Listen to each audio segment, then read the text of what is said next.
So what's up guys? Welcome dito sa Earning App Reviews. At sana supportahan nyo ako sa lahat ng videos na i-upload ko.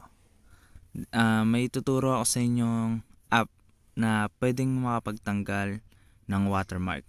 Okay, punta tayo dito sa may KineMaster.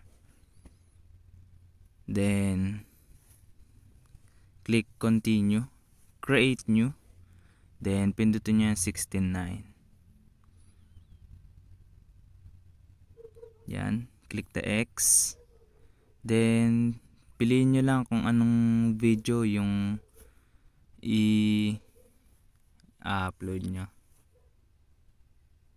Yan. Okay. Then click the export.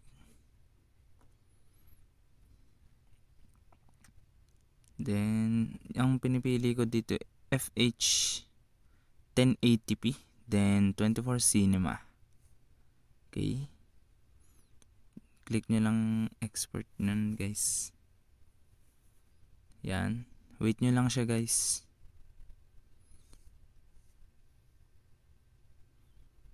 Okay. Medyo matagal talaga siya guys kapag kapag medyo mahaba na yung videos mo. Then alisin mo na agad yan. Pwede ka na lumabas kasi okay na yun guys eh. Then punta tayo ng Play Store guys. Yan. Then search nyo yung video watermark.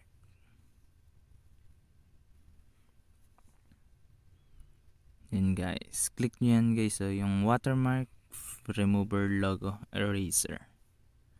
Meron na ako nyan guys.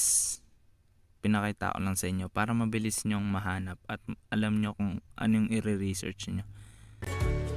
Then unang-una talaga guys, may lumalabas na mga ads dyan. Then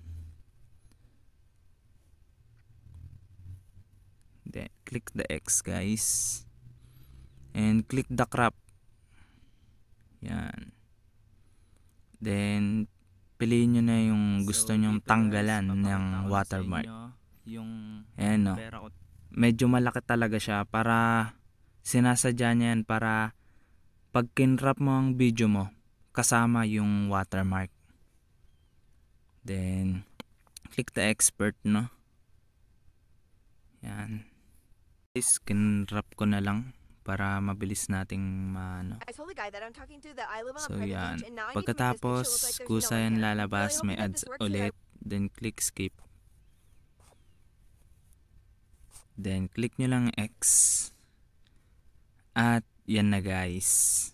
Okay na siya. Hindi na makikita yung watermark niya. Yan. Dahil yan dito sa watermark remover logo eraser. Kaya kung ako sa inyo guys, download nyo na yan. Panigurado, tanggal ang watermark. Don't forget to like, share, and subscribe. And click the notification bell para lagi kang update sa mga lalabas kong video.